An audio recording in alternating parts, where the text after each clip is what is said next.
कानपुर देहात के पुखराया स्थित नाथू तालाब में हो रही श्रीमद् भागवत कथा के अंतिम दिन श्री कृष्ण सुदामा चरित्र की रस कथा का रसपान कराया गया।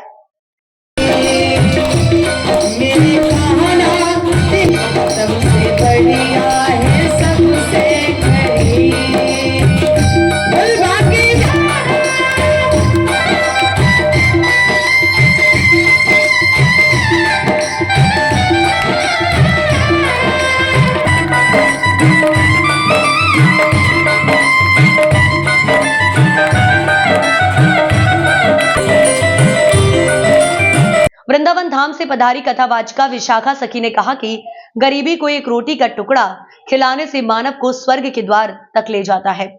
मानव व हर इंसान को माता व गौ माता की सेवा करना चाहिए, जिनकी सेवा करने से कभी भी घर में दरिद्रता नहीं आती।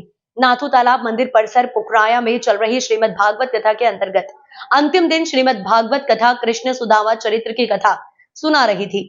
उन्होंने कहा कि श्री कृष्ण सुदामा एक साथ पढ़ते थे। एक दिन सुदामा ने चोरी से श्री कृष्ण ने हक का चना खा लिया, क्योंकि उन्होंने कृष्ण से कपट किया था। इस कारण सुदामा के घर में दरिद्रता आ गई। गुरु के साथ कपट किया। दरिद्रता आने पर सुदामा की पत्नी सुशीला ने कहा कि कृष्ण द्वारिकाधीश के द्वारिकापति हैं, जाकर उनसे कुछ फरियाद करो ताकि गरीबी दूर हो सके। लेकिन सुदामा धनवान थे, लेकिन उनकी पत्नी निर्धन थी। अब पति पत्नी अब एक साथ रहते थे, तो ये धनवान निर्धन का प्रश्न कहां से आ गया। सुदामा जी इसलिए धनवान थे कि उनके पास राम नाम रूपी धन था।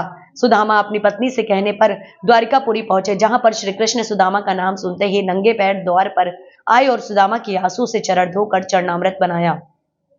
दोनों मित्र आज के एक साथ जब गले मिले तो आनंदित हो उठे। कृष्ण ने सुदामा को वह सब कुछ दिखाया जिसकी सुदामा जी को कल्पना भी नहीं थी। सच्चा मित्र वही होता है जो मित्र के बुरे दिन कष्ट में साथ दे। भगवान ने गरीब सुदामा को अपनी मित्रता निभाकर समाज को एक नई शिक्षा दी। इस अवसर पर सुनील, सुनीता, ओम प्रकाश गुप्ता, हरिमोहन, हरि, पंकज, अरुण, कार्तिक पुजारी, संतोष गुप्ता, बेबी, कुलदीप गौड़, सोनू यादव, प्रेमपुर भक्तों ने व्यासपीठ की आरती कर आशीर्वाद प्राप्त किया। कानपुर देहात से नेशन 24 के लिए रमाकांत गुप्ता की रिपोर्ट।